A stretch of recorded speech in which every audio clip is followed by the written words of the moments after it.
बिस्मिल्लाहिर्रहमानिर्रहीम। बिस्मिल्लाहिर्रहमानिर्रहीम। अजीज तुलबा, क्या हाल है? उम्मीद किए करता हूं कि आप लोग खैरियत से होंगे। आज हम फर्स्ट ईयर बायोलॉजी का चैप्टर नंबर 1, उसका topic second one domain archaea, वो डिस्कस करेंगे। डोमेन आर्किया क्या चीज है? हमने पिछले लेक्चर के अंदर स्टडी किया था three domain system of classification. Three domain system of classification में हमने पढ़ी थी, 3 डोमेन पढ़ी थी। डोमेन आर्किया, डोमेन यूकैरिया और डोमेन बैक्टीरिया। आज हम सबसे पहले वाली डोमेन वो डिस्कस करेंगे, डोमेन आर्किया। अजीज स्टूडेंट्स, डोमेन आर्किया, जब हम 5 किंगडम सिस्टम की स्टडी करते हैं तो डोमेन आर्किया के अंदर जितने भी जानदार हैं वो सब के सब किंगडम मोनेरा में पाए जाते हैं। कौन से किंगडम में पाए जाते हैं? किंगडम मोनेरा में पाए जाते हैं। उसके बाद वर्ड जो है आर्किया, ये ग्रीक लैंग्वेज के वर्ड आर्कियस से निकला है। किससे निकला है? आर्कियस से। आर्कियस का मतलब है एंशियंट, कदीम, यानी कि पुराना। उसके बाद जितने भी डोमेन आर्किया के अंदर जानदार पाए सब प्रोकैरियोट्स होते हैं। वो डाइवर्ज फ्रॉम बैक्टीरिया, बैक्टीरिया से डाइवर्ज होते हैं। उसके बाद जब हम इंडिविजुअल आर्कियस के साइज डायमीटर रेंज को देखें तो वो होती है 0.1 माइक्रोमीटर से लेकर 15 माइक्रोमीटर के दरमियान। उसके बाद जब उसकी फिलामेंट्स की लेंथ को देखें तो उसकी फिलामेंट की लेंथ अप टू 200 माइक्रोमीटर के दरमियान होती है। उसके बाद हम इसकी शेप की बात करें तो आर्कियस वो स्फेरिकल भी होते हैं। उसके बाद रोड शेप भी होते हैं, स्पाइरल भी होते हैं, लॉब्ड शक्ल में भी होते हैं और रेक्टेंगुलर शेप में भी होते हैं। ये अजीज तुलबा, ये आर्कियस की शेप है spherical, rod shape, spiral, lobbed और रेक्टेंगुलर शक्ल में भी होते हैं। उसके बाद जब हम रिप्रोडक्शन की बात करें तो आर्कियस क्या करते हैं? Reproduce by asexual reproduction. ये एसेक्सुअल रिप्रोडक्शन में होती है। वो किसके जरिए होती है? बाइनरी और मल्टीपल फिशन। बाइनरी और मल्टीपल फिशन, फ्रैगमेंटेशन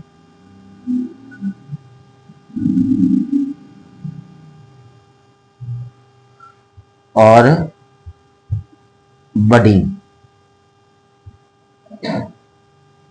ये सारे मेथड है इसके एसेक्सुअल रिप्रोडक्शन के। उसके बाद जो माइटोसिस है and meiosis, mitosis and meiosis Arceus के अंदर नहीं पाई जाती। तो अजीज तलबा हमने पढ़ा है डोमेन आर्किया के कुछ प्रॉपर्टीज पढ़ी हैं। सबसे पहले हमने पढ़ा है 5 किंगडम सिस्टम किंगडम मोनोराय पाए जाते हैं।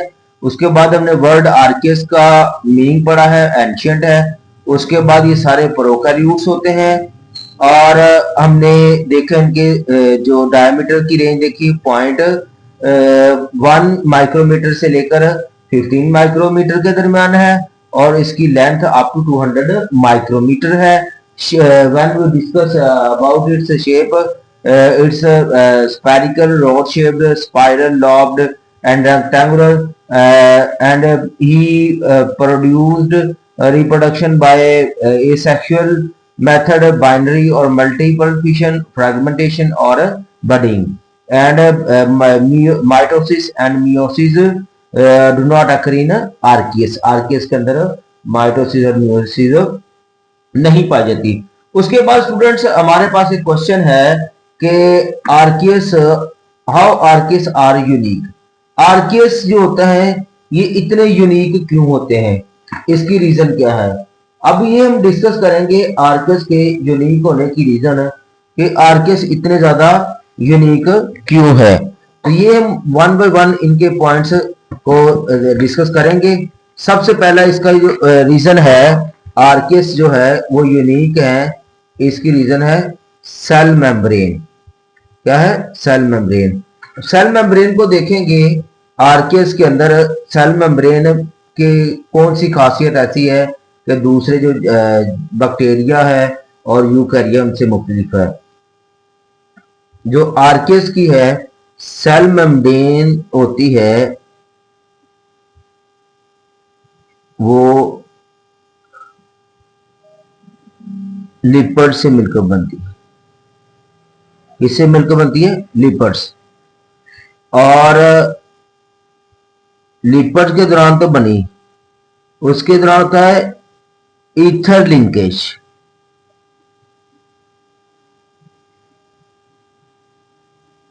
ईथर लिंकेज होता है किन चीजों के दरमियान? Between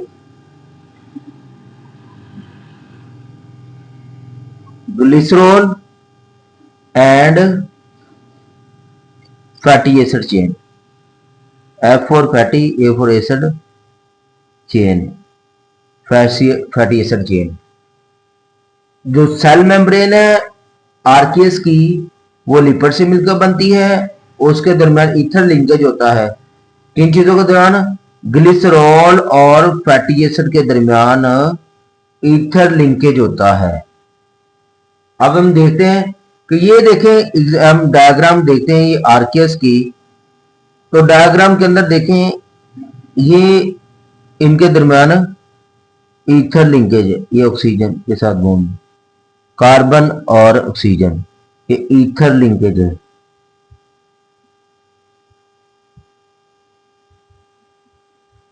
ether linkage.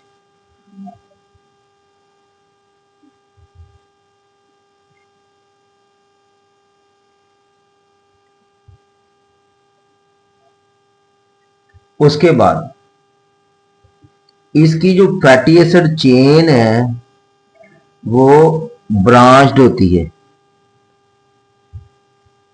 Fatty acid chain है वो ब्रांच्ड होती है आर्कियस की। इसी वजह से दैट्स वाई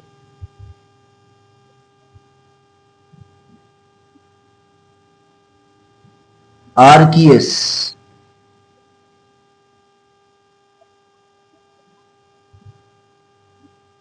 सेल मेम्ब्रेन, जो आर्कियस की सेल मेम्ब्रेन होती है वो मोर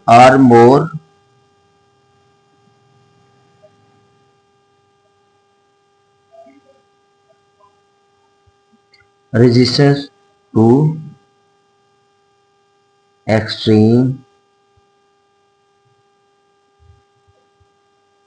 बहुत ज्यादा एक्सट्रीम कंडीशन भी हो उसमें भी वो रेजिस्ट कर जाते हैं।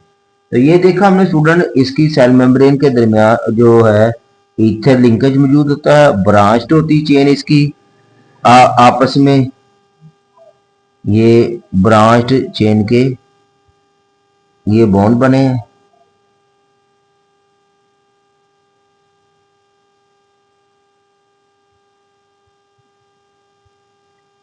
उसके बाद हम जब बैक्टीरिया और यूकैरिया की सेल मेम्ब्रेन को देखते हैं, उनके सेल मेम्ब्रेन के अंदर क्या खासियत है। बैक्टीरिया और जो यूकैरिया होता है, इसमें लिपिड्स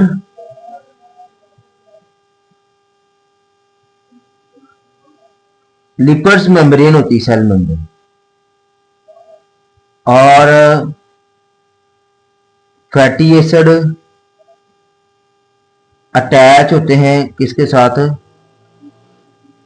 ग्लिसरॉल के साथ। ये कौन सा बॉन्ड बना के जुड़ते हैं आपस में, ये ईस्टर लिंकेज, इनका आपस में ईस्टर बॉन्ड मौजूद होता है। और इनकी जब फैटी एसिड चेन को देखें तो वो होती है अनब्रांच्ड। फैटी एसिड चेन कहती है अनब्रांच्ड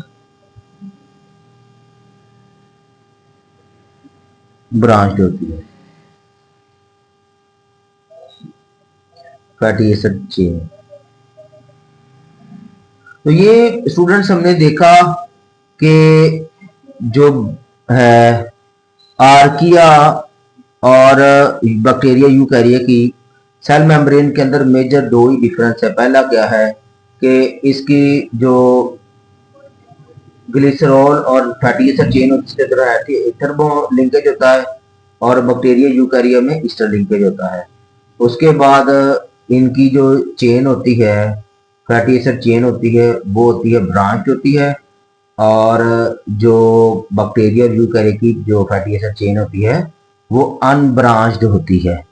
तो ये मेन डिफरेंस है बैक्टीरिया, यूकैरिया और आर्कियस की सेल मेम्ब्रेन के दरमियान। उसके बाद हम डिस्कस करते हैं इसकी सेल वॉल कंपोजिशन। स्टूडेंट्स, अब हम डोमेन आर्किया, बैक्टीरिया, यूकैरिया की सेल वॉल कंपोजिशन के बारे में स्टडी करेंगे। याद रखना स्टूडेंट्स, जो आर्किया की जो सेल वॉल होती है उसके अंदर सेलुलोज नहीं होता और ना ही पेप्टाइडोग्लाइकेन।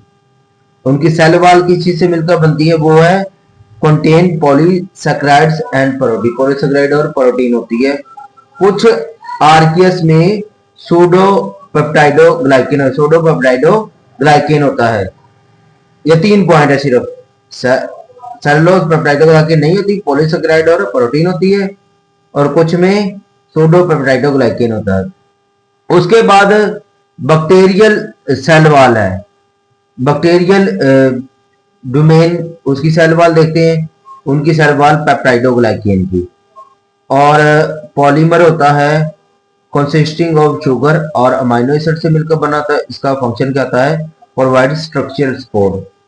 और लास्ट में आती है डोमेन यूकैरिया। डोमेन यूकैरिया पहली बात होती नहीं, अगर मौजूद है present are composed of cellulose, plants के अंदर होती है, और काइटिन की किसके अंदर होती है, इन फंजाई। तो ये स्टूडेंट्स हमारे जो हमने सेल वॉल कंपोजिशन के पॉइंट्स देखे वो सिर्फ ये 2-3 पॉइंट है इनके। तो उम्मीद करता है इंशाल्लाह आप लोगों को समझ आ गई। वालेकुम स्टूडेंट्स, उसके बाद हम देखेंगे जेनेटिक डिफरेंस। जेनेटिक डिफरेंस, जो जेनेटिक सीक्वेंस और रेगुलेटरी फीचर होते हैं वो आर्किया के बहुत ज्यादा मिलते हैं यूकैरियोट से, यूकैरिया से।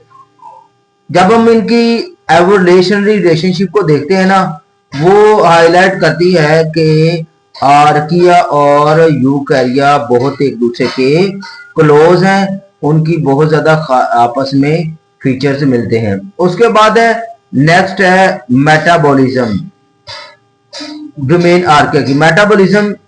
ये सबसे इसकी यूनिक बात ये है मेटाबॉलिज्म की, इसमें प्रोसेस होता है मेथेनोजेनेसिस, यूनिक मेटाबॉलिक प्रोसेस है। मेथेनोजेनेसिस में क्या होता है, प्रोडक्शन होती है मीथेन गैस की, जो मीथेन की प्रोडक्शन होती है।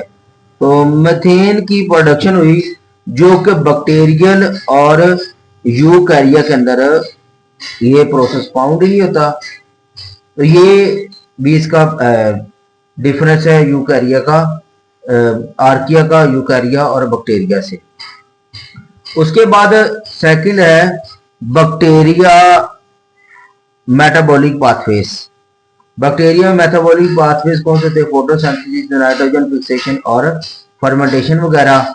और जो यूकैरिया में होते हैं मेटाबॉलिज्म के जो प्रोसेस वो ज्यादा कम्प्लेक्स होते हैं, वो रेस्पिरेशन है, फोटोसिंथेसिस प्लांट्स और फंजाई में होती है, और फर्मेंटेशन के काफी ज्यादा प्रोसेस होते हैं। तो ये मेटाबॉलिज्म होगा। मेटाबॉलिज्म के दो चीजें पढ़ी हमने, एक है मेथेनोजेनेसिस जो आर्किया में पाई जाती है और बैक्टीरिया यूकैरिया में नहीं पाई जाती।